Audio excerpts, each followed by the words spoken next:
विजयगढ़ के शाही महल में राजकुमार वीरेंद्र का जन्म खुशियों और उत्सव के माहौल में हुआ था, लेकिन यह उल्लास जल्द ही चिंता में बदल गया। न कोई रोना, न कोई किलकारी, बस एक शांत गहरी आंखें जो दुनिया को निहारती रहती थीं। राज्य के सबसे कुशल वैद्यों और दूर दराज के तांत्रिकों को बुलाया गया। जड़ी बूटियों के काढ़े पिलाए गए, मंत्रों का जाप किया गया, लेकिन सब व्यर्थ। राजकुमार वीरेंद्र गूंगे ही रहे। राजपरिवार पर मायूसी छाई रही। एक राजा जो अपनी प्रजा से बात न कर सके, न्याय न सुना सके, यह सोच ही उन्हें विचलित कर देती थी। परंतु जैसे जैसे वीरेंद्र बड़े हुए, यह स्पष्ट हो गया कि उनकी वाणी भले ही शांत थी, उनका मस्तिष्क असाधारण रूप से तीव्र था। वह संकेतों और लिखित अक्षरों को उतनी ही तेजी से समझते थे जितनी तेजी से कोई बोलता। उनकी आंखों में गहन बुद्धिमत्ता और समझने की अद्भुत क्षमता झलकती थी।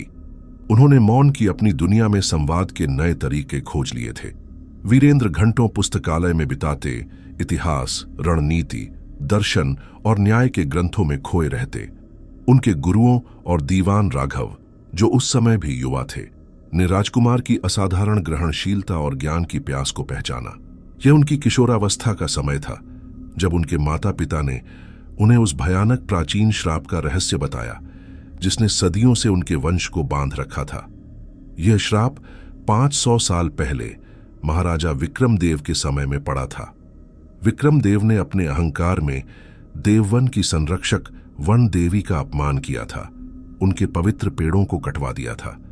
क्रोधित वन देवी ने श्राप दिया था, विक्रमदेव के वंश का कोई भी राजा तब तक अपनी वाणी खो देगा जब तक कि वह अपने राज्य या अपनी प्रजा के लिए कोई निस्वार्थ और सच्चा बलिदान न करे।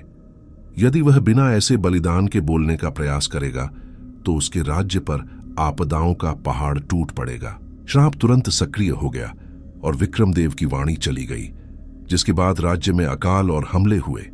पीढ़ियों तक इस श्राप के कारण कई राजा मौन रहे या उनकी वाणी चली गई, और हर बार बोलने के असफल प्रयास ने राज्य को संकट में डाला। बालक वीरेंद्र के लिए यह किसी वज्रपात से कम नहीं था, पर उन्होंने इस सच्चाई को चुपचाप स्वीकार कर लिया। उन्होंने समझा कि उनकी खामोशी उनकी सबसे बड़ी ढाल है, उनके राज्य की सुरक्षा का कवच। इस स्वीकृति ने उन्हें और भी दृढ़ बना दिया, और उन्होंने अपनी अक्षमता को अपनी सबसे बड़ी शक्ति में बदल दिया। एक शांत, संयमित नेतृत्व जहां हर निर्णय गहन कर्तव्य और असीम प्रेम से उपजा था। राजकुमारी आर्या और राजवैद्य जीवक की सत्यवाणी अमृत की खोज यात्रा कठिनाइयों और रहस्यों से भरी थी। एक चरण था काला पहाड़ के घने जंगल से होकर गुजरना, जहां दिन में भी सूरज की किरणें मुश्किल से पहुंच पाती थीं। जंगल में एक भयानक चुप्पी थी और हवा में एक अजीब सी खामोशी छाई थी। एक शाम उन्हें दूर से एक धीमी, रहस्यमयी गुनगुनाहट सुनाई दी। यह मायावी राग था जो खोए हुए लोगों को सपनों की दुनिया में खींच लेता था। आर्या उस राग की ओर खींची चली जा रही थी। उसे अपने पिता की आवाज सुनाई दे रही थी, एक ऐसी आवाज जिसे उसने कभी नहीं सुना था। वह तंद्रा में जाने लगी, लेकिन जीवक ने फुर्ती से एक तीखी गंध वाली पत्ती से उसे जगाया। आर्या ने अपने पिता का मौन और उनकी दृढ़ता याद की और अपनी इच्छा शक्ति पर काबू पाया। इस घटना ने उसे सिखाया कि सच्ची शक्ति मानसिक दृढ़ता में निहित होती है। यह यात्रा उन्हें अंततः प्रकाश के झरने तक ले आई, जहां एक विशालकाय पर्वत से गिरती जलधारा लाखों चमकीले कणों में बिखर जाती थी, जो चांदी और नीले रंग की रोशनी से जगमगाते थे। ये वही स्थान था जहां सत्यवाणी अमृत के बीज पनपते थे। पूर्णिमा की रात जब चंद्रमा की किरणें कुंड के पानी से मिलीं, तो पानी में एक धीमी सुनहरी चमक उठने लगी और छोटे छोटे पारदर्शी मोतियों जैसे दाने तैरने लगे। जीवक उत्साहित थे। यह रहा सत्यवाणी अमृत। लेकिन अमृत को प्राप्त करना आसान नहीं था। कुंड से निकली एक ठंडी रहस्यमयी ऊर्जा ने उन्हें पीछे धकेल दिया और हवा में एक प्रतिध्वनि गूंजी। वाणी की शक्ति तभी मिलती है जब हृदय पवित्र हो और इरादा निस्वार्थ। आर्या को एहसास हुआ कि यह केवल शारीरिक रूप से अमृत को प्राप्त करना नहीं, बल्कि एक आध्यात्मिक कसौटी भी है। उसने अपनी आंखें बंद कीं और अपने पिता को याद किया। उनका मौन, उनका त्याग, उनके राज्य के प्रति उनका अथाह प्रेम। जब उसने अपनी आंखें खोलीं तो उसके दिल में एक नई दृढ़ता थी। उसने बिना किसी भय के अपना हाथ पानी में डाला। इस बार उसे कोई विरोध महसूस नहीं हुआ। उसकी उंगलियां उन सुनहरे मोतियों तक पहुंचीं और उसने उनमें से कुछ को सावधानी से एक छोटी शीशी में भर लिया। विजयगढ़ के विशाल मैदान युद्ध की भीषणता से कांप रहे थे। सूरज अब क्षितिज पर लालिमा बिखेर रहा था और उसकी अंतिम किरणें चमकते हथियारों और लहू से सने कवच पर पड़ रही थीं। हवा में लोहे की गंध, मिट्टी और भय का मिश्रण था। महाराज गजेंद्र की कालिंगा सेना, जो संख्या में कहीं अधिक थी, एक भयंकर लहर की तरह विजयगढ़ की रक्षा पंक्तियों को तोड़ने की कोशिश कर रही थी। महाराज वीरेंद्र अपने विशाल शाही रथ पर खड़े युद्ध के केंद्र में एक शांत चट्टान की तरह अडिग थे। उनका चेहरा हमेशा की तरह भावहीन था, पर उनकी आंखें हर हलचल को स्कैन कर रही थीं, हर कमजोर बिंदु को भांप रही थीं। उनके संकेतों पर सेनापति प्रताप और अन्य कमांडर फुर्ती से आदेशों को लागू कर रहे थे। विजयगढ़ के सैनिक संख्या में कम होने के बावजूद अपने मौन सम्राट के प्रति अटूट निष्ठा और अपने राज्य के सम्मान के लिए मर मिटने को तैयार थे। उन्हें पता था कि उनका राजा हर निर्णय सोच समझ कर लेता है और उसकी खामोशी उनकी सबसे बड़ी ताकत है। तभी एक भयावह मोड़ आया। युद्ध के कोलाहल के बीच गजेंद्र की एक गुप्त टुकड़ी, जो पहले से ही एक अप्रयुक्त सुरंग के माध्यम से महल में घुसपैठ कर चुकी थी, राजकुमारी आर्या को बंदी बनाकर ले आई। युद्ध की रेखाओं के बीच में गजेंद्र का एक विशालकाय सैनिक आर्या को अमानवीय रूप से पकड़े हुए आगे बढ़ा। उसकी आवाज एक बिगुल की तरह गूंजी, जिसने युद्ध के कोलाहल को एक पल के लिए शांत कर दिया। मौन सम्राट, उसने उपहास भरे स्वर में चिल्लाया, देखो, तुम्हारी प्यारी बेटी हमारे कब्जे में है। अगर उसे बचाना चाहते हो तो अपना सिंहासन और अपना राज्य कालिंगा के हवाले कर दो। तुम्हारा मौन अब तुम्हारा अंत करेगा। आर्या संघर्ष कर रही थी। उसकी आंखें अपने पिता की ओर देख रही थीं, जिनमें डर, पर साथ ही एक अजीब सी अटूट उम्मीद भी थी। महाराज वीरेंद्र का चेहरा, जो हमेशा शांत और भावहीन रहता था, पहली बार विकृत हुआ। उनकी आंखों में तूफान उमड़ रहा था, क्रोध, पीड़ा और उस प्राचीन बोझ का दर्द जो उनके मौन के पीछे छुपा था। उनके हाथ, जो तलवार को कसकर पकड़े हुए थे, कांपने लगे।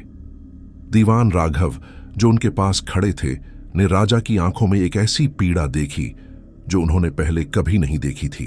उन्हें लगा कि राजा को कुछ कहने की तीव्र इच्छा हो रही है, एक ऐसी इच्छा जो उन्हें अंदर ही अंदर जला रही थी। हवा में एक अजीब सा तनाव था। हर सैनिक ने अपनी सांस रोक ली थी। उन्हें पता था कि यह सिर्फ एक राजकुमारी के जीवन का सवाल नहीं था, बल्कि उनके गूंगे राजा के मौन का सवाल था। क्या राजा झुकेंगे? क्या वह अपने राज्य को बचाने के लिए अपनी बेटी का त्याग करेंगे, या कोई अज्ञात शक्ति इस मौन को तोड़ेगी?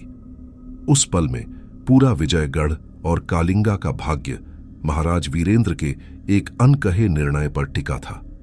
यह मौन अब चीखने को तैयार था।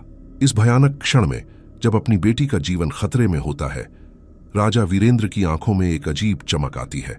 वह देखते हैं कि अब वह समय आ गया है। उस पल जो वाणी सदियों से मौन थी, अचानक गूंज उठती है। नहीं, यह एक शक्तिशाली, गर्जनापूर्ण शब्द था जिसने पूरे युद्ध के मैदान में सन्नाटा ला दिया।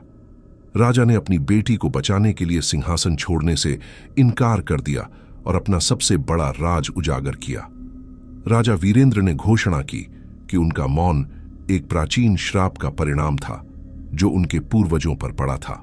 उन्होंने बताया कि यदि वंश का कोई भी राजा बिना महान बलिदान के बोलेगा तो राज्य नष्ट हो जाएगा। अब अपनी बेटी के लिए उनका बलिदान ही इस श्राप को तोड़ सकता है। राजा वीरेंद्र अपने मौन को तोड़कर और अपनी बेटी को बचाने के लिए खुद को बलिदान करने के लिए तैयार होकर एक ऐसी चाल चलते हैं जिससे गजेंद्र हार जाता है और आर्या सुरक्षित बच जाती है। राजा के इस निस्वार्थ बलिदान के साथ प्राचीन श्राप हमेशा के लिए टूट जाता है। महाराज वीरेंद्र अब बोल सकते थे। सच्चाई सामने आने पर विजयगढ़ में सब कुछ बदल जाता है। शुरुआत में लोग सदमे में होते हैं कि उनके राजा ने उनसे इतना बड़ा राज छुपाया, लेकिन जब महाराज वीरेंद्र अपनी पूरी कहानी बताते हैं, कि कैसे उनका मौन उनके राज्य और प्रजा की रक्षा के लिए एक महान और आत्मत्याग का कार्य था, तो जनता की आंखों में आंसू और उनके दिल में गहरा सम्मान भर आता है। उन्हें एहसास होता है कि उनका राजा कितना महान और निस्वार्थ है। दीवान राघव और राजकुमारी आर्या, जो हमेशा राजा के प्रति वफादार थे, अब उनके त्याग और दर्द को पूरी तरह समझते हैं। उनके संबंध और मजबूत हो जाते हैं। राजा अब अपनी बेटी और दीवान से सीधे बात कर सकते हैं, जिससे उनका भावनात्मक बंधन और गहरा होता है। महाराज गजेंद्र को हराकर उसे उसके किए की सजा मिलती है। विजयगढ़ की सीमाएं सुरक्षित हो जाती हैं और राज्य में एक बार फिर शांति और समृद्धि लौट आती है। महाराज वीरेंद्र अब अपनी वाणी के साथ अपने राज्य को और भी कुशलता और सीधे संवाद के साथ चलाते हैं। वह अपनी प्रजा से सीधा जुड़ते हैं, उनकी समस्याओं को सुनते हैं और उनके साथ अपनी खुशियां बांटते हैं। विजयगढ़ एक ऐसे राज्य के रूप में जाना जाता है जहां मौन ने भी न्याय, त्याग और अटूट प्रेम की कहानी सुनाई। महाराज वीरेंद्र मौन सम्राट के रूप में इतिहास में अमर हो जाते हैं, लेकिन उनका मौन अब डर या राज नहीं, बल्कि एक महान बलिदान और प्रेम का प्रतीक बन जाता है। उनकी कहानी आने वाली पीढ़ियों को सिखाती है कि सच्चा नेतृत्व केवल शब्दों में नहीं, बल्कि कार्यों और निस्वार्थ आत्मत्याग में होता है। यह कहानी आपको कैसी लगी राय कमेंट सेक्शन में जरूर दें। वीडियो को लाइक और शेयर करें और स्टेशन हमारे the inspire story Hindi YouTube channel को सब्सक्राइब करके बेल आइकॉन प्रेस करें, जिससे आने वाली वीडियोस मिस ना हो। मिलते हैं अगली वीडियो में।